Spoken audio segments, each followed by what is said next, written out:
Heyo, and what is up, gang? Thank you for checking out Sledgehammer TV tonight. A few very minor things wrong with tonight's NXT TakeOver Toronto, but we may have just witnessed the greatest main event of all time in the history of NXT, and we are going to talk about it right here and right now. My name is Nick Nightmare, and you are watching the Sledgehammer Wrestling Show's NXT TakeOver Toronto 2019 review. Let's do it.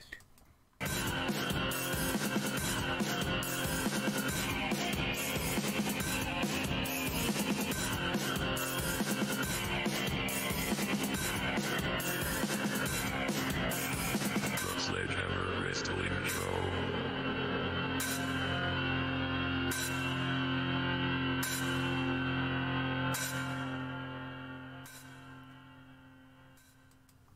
I'm still trying to wrap my head around the whole entire thing. I'll tell you the truth, if tomorrow was not SummerSlam, I actually would have taken the night off, watched this show a second time in order to fully absorb it and give it the true attention to detail that it really deserves.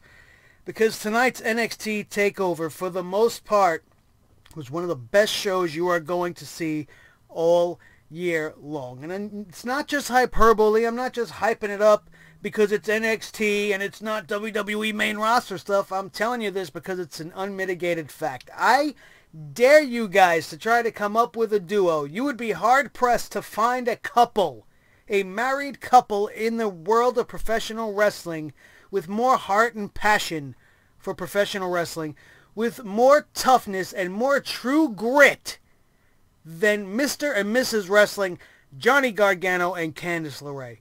Both of these individuals tonight went out there and put on a clinic in professional wrestling.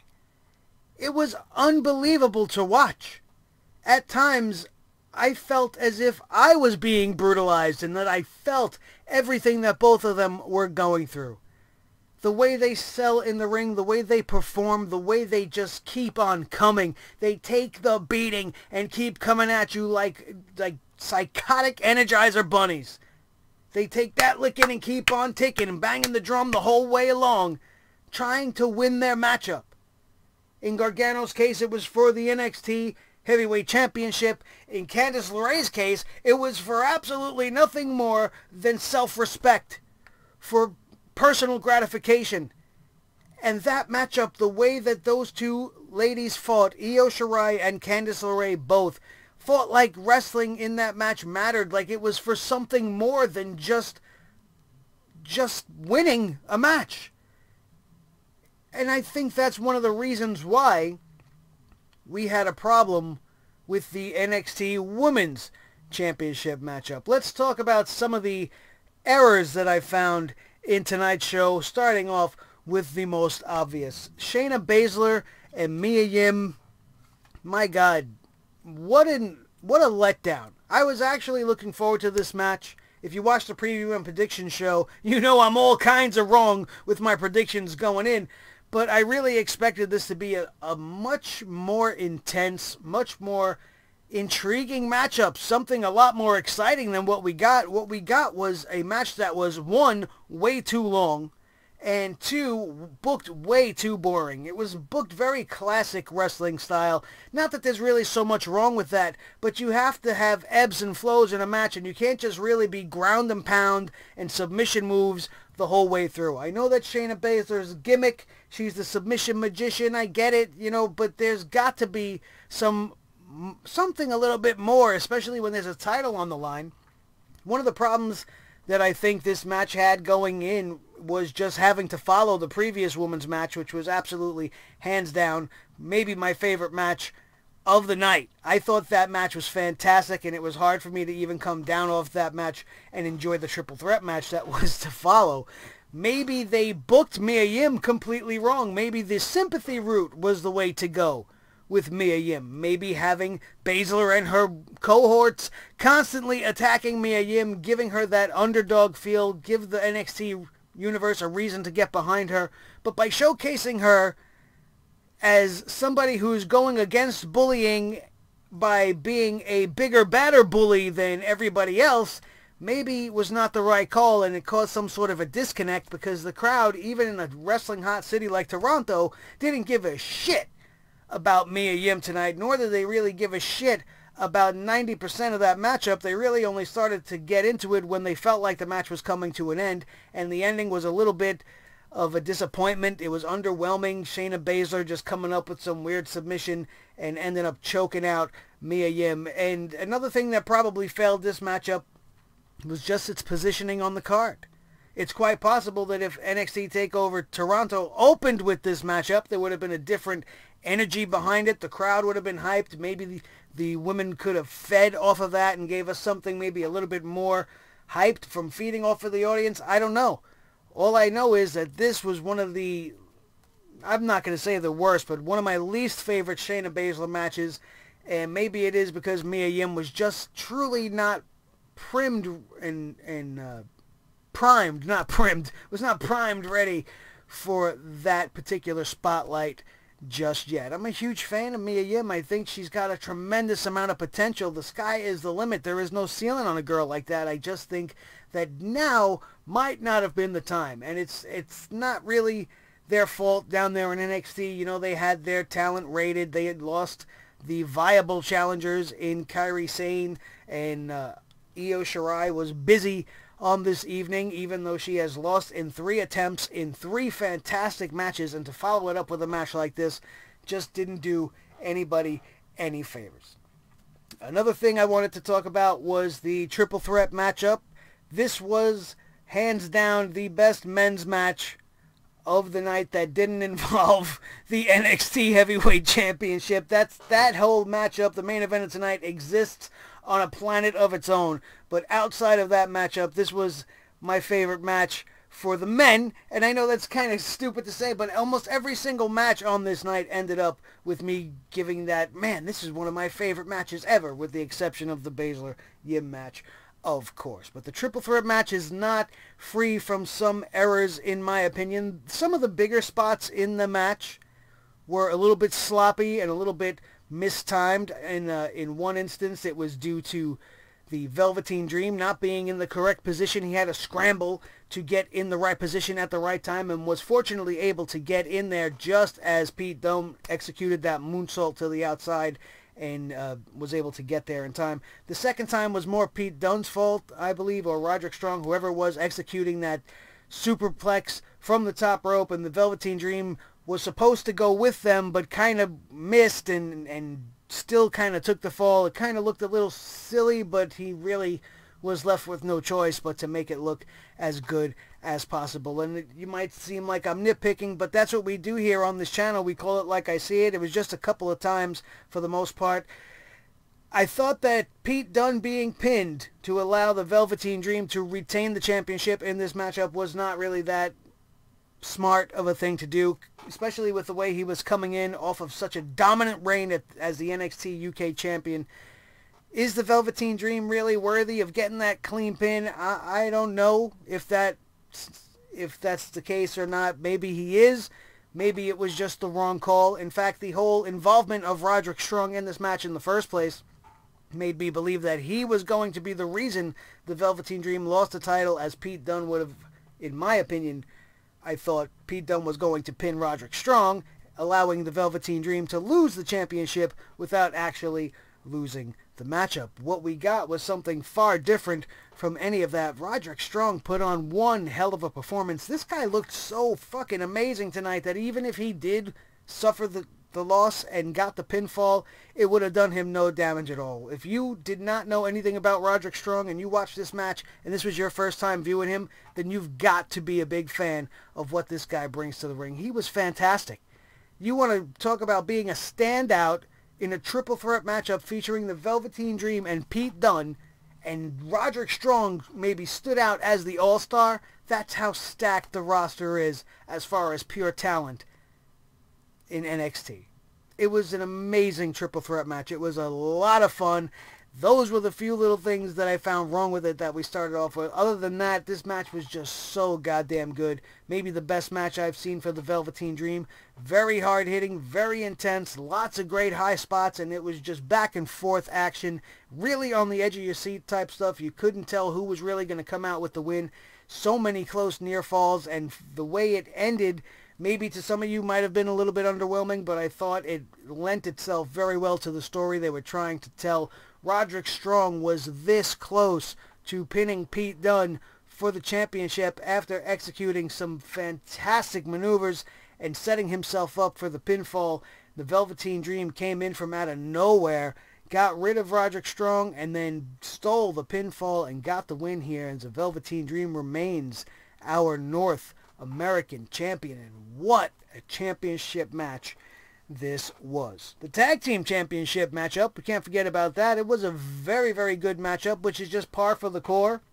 The NXT Tag Team division is absolutely stellar. It is second to none, and these guys went out there and proved that that statement is 100% fact. The Street Profits went out there and had one of the greatest matches I think I've ever seen them have. The Undisputed Era, Red Dragon, Roderick Strong, and Red Dragon of Kyle O'Reilly and Bobby Fish, a fantastic pairing all through the indies, and they're doing their thing here in NXT, finally being reunited after Bobby Fish's injury for all this time, and they went out there and showed you why they were considered one of the best tag teams in the world in the first place. They brought the Street Profits through a great match. They really came so close on many occasions to getting those championships back in the hands of the Undisputed Era, but that would not be the case, as the Street Profits would go on and win this match and retain the championships. I thought this was going to go the other way.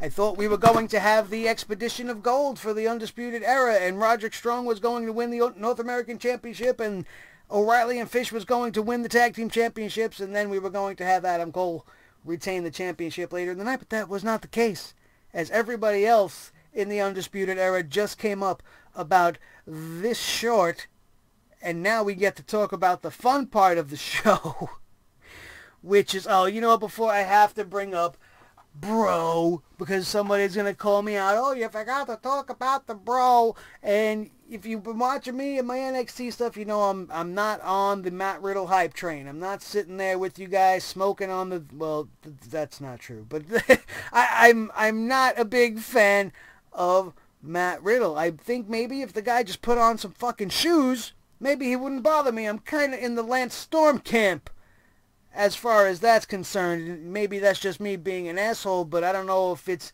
his stupid face, his carrot top looking face. I don't know if it's the fact that he's not wearing shoes. I don't know if it's his really laid back California bro attitude. I just can't get with Matt Riddle. I'm not with it. But tonight, he did have a very entertaining segment. He came out to call out Killian Dane, who has viciously attacked him on episodes of NXT TV. And this was a very, very brutal beatdown between these two guys, just going at it. They had referees and backstage guys trying to break them apart. Next thing you know, they're fighting their way up to the entrance ramp, and Matt Riddle ends up getting a white noise through a couple of tables as Killian Dane launches himself off the announce ramp, and along the way grabbed himself a security guard, taking him for the ride through the tables with him. And then this beast is getting up with a big creepy smile on his face as if he was orgasmic in that moment, a la Bully Bubba Ray Dudley circa the year 2000 or so. It was an interesting segment, but if it happened to anybody besides Matt Riddle, I probably would have been even more into it. Other than that, I really didn't care much for it. I'm sure you guys all went berserk for it because you probably love the bro. And sorry to tell you guys, I just ain't there yet. Now we get to talk about the fun part of the evening, and that is the Johnny Gargano, Adam Cole, 2 out of 3 falls, 3 stages of hell, whatever you want to call it. What it ended up being was one of the greatest matches that I have ever seen in my life. One of the greatest matches you will ever see. If you didn't watch NXT TakeOver, the one sole reason to go and watch it is the near hour-long 2 out of 3 falls matchup between these two guys right here to my left and right. And I'm proud to have them here with me. Let me tell you something. This is one of the greatest rivalries to ever grace the world of professional wrestling. It's that good. From the very beginning of this build, from the first 2 out of 3 falls match, to them trading victories for the championship, bringing us to this moment in time. And the story of the match was beautifully told. They did so much in the first fall, which was a traditional wrestling match, that I couldn't imagine where they were going to go with the rest of it. They went almost a full 20-25 minutes in that first fall. And it was something of beauty to behold. Traditional wrestling. But it didn't boil down to that in the end. Something snapped in the head of Johnny Gargano, causing him to go a little bit haywire. Adam Cole introduced a chair into this matchup. The referee many times trying to stop them from using it, warning them, I will disqualify you and you will lose. And at some point, Johnny Gargano just didn't care. And the man had a plan in mind. And he thought, I'll give Adam Cole this first fall. And I'm going to give him this win because I'm going to start beating his ass with this chair right now. Giving himself the decided advantage going into the second round as he continued to assault the man with the chair. It's a solid train of thought if you think about it. Because they were literally wrestling each other, and nobody was really gaining the advantage. How many 2 counts did we see in that first, near 2 falls, that did we see in that first fall alone, rather? It was unbelievable. And I found myself thinking, who the hell is going to win this first fall? It's going on forever. Maybe Johnny Gargano felt that same way and decided, you know what, screw it. I'm going to sacrifice this first fall, and we're going to go on to the ultimate game plan, which is me just beating the hell out of this guy in the street fight to the point where the third fall won't even be a consequence because I'm going to beat him so badly he won't be able to get up. That had to be the frame of mind. And whatever it is that caused the man to snap, I will never know. I will never know. But it happened. And it was turned out to be a miscalculation for Johnny Gargano. Although he would come out on top in a very brutal street fight, the third and deciding fall would see a steel cage descend from the heavens, covered in barbed wire around the top and with multiple weapons strewn about the facade of the steel cage. And it was pretty much a Monsters Ball WWE style. Absolutely fantastic stuff. So hard to talk about. We've seen multiple attempts at the Panama Sunrise by Adam Cole. We've seen table shots. We've seen chair shots. We've seen tables getting set up. We've seen kendo sticks. And of course we've seen sledgehammers being used. And it was just a buffet of brutality, as Mauro Ranallo said so accurately. And it was maybe the pinnacle of NXT wrestling that might not be able to be topped. Adam Cole gains the advantage by fluke. Both of these guys went to the top to a table that was set up in the corner of the cage. Adam Cole and Johnny Gargano wrestling over a piece of barbed wire that Johnny Gargano cut free from the top of the cage. And in their struggle trying to gain the advantage on the barbed wire, they both fell to the tables that were set up in the ring, and Adam Cole rolled over and got the cover, pinning Johnny Gargano and remaining our NXT World Heavyweight Champion. Herein lies the problem and what is wrong with this situation. And it's not really a big deal. But what is left for Johnny wrestling in NXT? How in the hell is he going to follow that? I mean, I know we say that almost every time Gargano gets in the ring, but there's nothing better that he could ever do than this match that we watched tonight. Plus, if you want to talk logically speaking, logically speaking, not logistically, we know where we're at. We're talking about logic right now.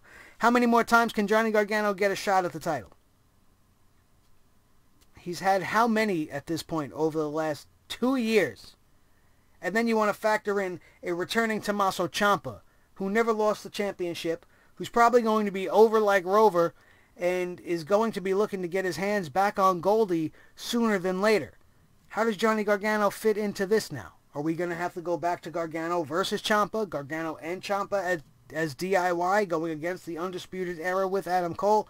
I'm not sure what the future is going to hold with these two, but I know that it's going to be very bright. I'm glad Adam Cole remained the champion. I was worried that the Undisputed Era was going to be called up to the main roster, but that doesn't seem to be the case, having Adam Cole remain the champion.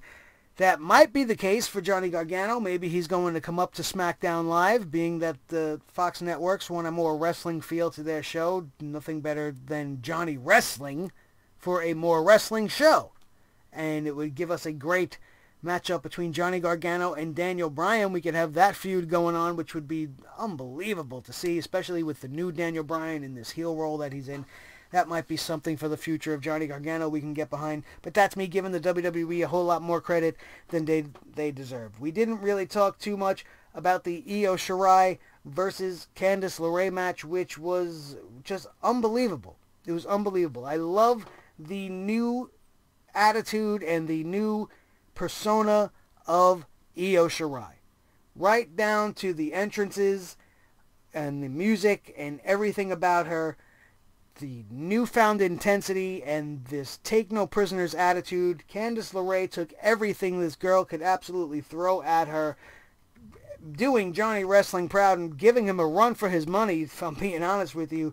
But in the end, it would just prove to be too much to overcome, as I thought would be the case. She frustrated Io Shirai to the point where she just choked out the life from Candice. My one little thing that I will say was wrong with this is I don't understand why the referee in these knockout situations or these pass out, blackout situations don't go and raise the hand anymore. Why don't they go and raise the hand 3 times? It definitely adds more excitement to it for the fans, because you see the arm go up once, you see the arm go up twice, and even though you're pretty sure she's passed out, there's always that last minute possibility that right before she hits the mat, she's going to raise up her hand and do this. And even though that wasn't going to be the case, I don't understand why that's something that they don't really do much anymore. Since we're talking about entrances and everything, something I kind of glazed over because the action was just so fantastic. You cannot forget the epic entrance of the Velveteen Dream tonight. It was something to behold, which is again par for the course at an NXT TakeOver. When the Velveteen Dream is in town, he always goes above and beyond and over the top. He came out, since we were in Toronto, Canada, to the Mounties theme song, which had me laughing all kinds of ways. I thought that was a fantastic thing. Of all of the Canadian wrestlers he could have possibly emulated on this night, from Edge all the way to Bret Hart and anybody else in between, this guy chose the Mountie, and one of the worst entrance songs of all time, to make his grand entrance tonight at TakeOver Toronto, and it was fantastic. It then blended in to some hip-hop song that I am unfamiliar with, and it turned into the Toronto Raptors Dance Squad as we were celebrating the first ever NBA championship for the Toronto Raptors for some reason on this night as well. But it made for some great TV and a great entrance for the Velveteen Dream on this night as well. Fantastic night, almost all around, with a few minor exceptions. And hopefully you guys don't take too much offense because, listen, you know the deal. This is what we do. We tell you everything wrong with the show. That's why that's what the thumbnail says. So take it easy on me, because I took it very easy on NXT TakeOver Toronto because they made it so easy. This show was fantastic. That main event is so damn good. I want to go and watch it again. I can't tell you guys enough. One of the reasons why I don't review NXT is because it's just so fucking good, and it's just so much to absorb and take in that there is no real way for me to convey to you guys in this medium, through this little window that we have between you and I, just how fantastic most of this stuff was. I could sit here for hours and tell you how bad Mia Yim and Shayna Baszler was, but I don't want to ever have the Queen of Spades in my face looking to knock my teeth right out of the bottom of my jaw, because I'm scared as shit of Shayna Baszler. You want to talk about one of the toughest women on the planet? She's definitely got that. She scares the shit out of me. Tonight's performance, not so much. Mia Yim, maybe just a little bit of a case of too much too soon, and perhaps she can revisit this at another time. And I don't know what else to think about that. It was just really didn't fit in well with the tone and the rest of the pace of the show that everybody else was setting. It was just something completely different, and it might have also just been the crowd being overexhausted from excuse me, from the first 3 matches being so damn good. That 4th match, maybe no matter what it was going to suffer, as the crowd maybe was just a little bit overexhausted from the action. That, my friends, is going to do it. That's your NXT TakeOver Toronto review and reaction show. A fucking great show with one really big stain on it, and I've made that very clear to you guys by now. If you missed it, go check it out. It's definitely worth your time. It's going to be the best 3 hours of wrestling you are going to watch all weekend long. If you have no plans for tomorrow and you're not going to watch SummerSlam and you didn't watch it tonight, make that your SummerSlam for tomorrow, because it's going to be one of the best shows you will ever see. And I'm not selling it short. It was absolutely fantastic. And the reason why I'm cutting this whole review and everything short is because, like I said, there are no words that I can tell you that will do justice to just how good this show and the performance of these 2 men. My hat goes off to Johnny Gargano. I hope for the best for him in the future. These 2 men right here are the 2 premier athletes in professional wrestling. Maybe go down in history as one of the greatest rivalries of the modern era. And it may just be getting started. That, my friends, is going to do it. This is the team. Thor the Sledgehammer, the official Sledgehammer of the Sledgehammer Wrestling Show. His tag team partner, the World Heavyweight Champion of all the microphones in all the world, Mr. Blue the Snowball. My name is Nick Nightmare, and the most important member of the team, as always, is each and every one of you. If you're not already a member of the Sledgehammer TV family, hit that subscribe button right now and join the over 1,800 plus as we are creeping our way towards that 2,000 subscriber mark that you can help us get at. All you got to do, hit that subscribe button right now and ring that notification bell so that you don't miss anything else we got coming your way SummerSlam weekend, especially when we bring the hammer down tomorrow night on SummerSlam. If this is your first time viewing this channel, this is nothing. This is nothing. This is me being nice. This is me being happy. This is me fulfilled with a lot of wrestling happiness.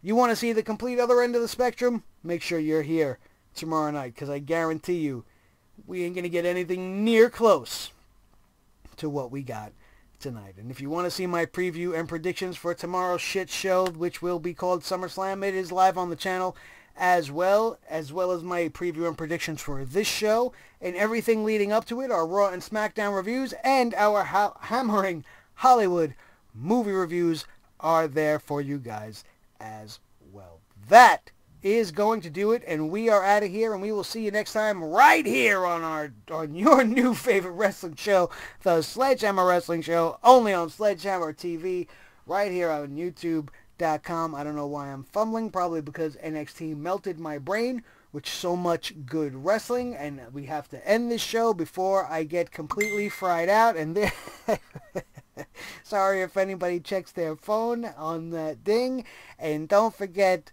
to continue to celebrate our 3rd anniversary, and if you haven't gotten one yet, go get your t-shirts. The link is available in the description below. Have a good one.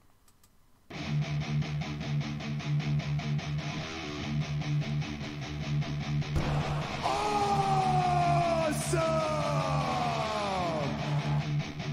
T-shirt time!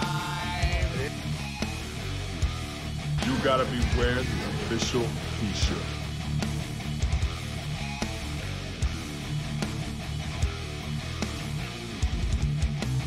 T-shirt time!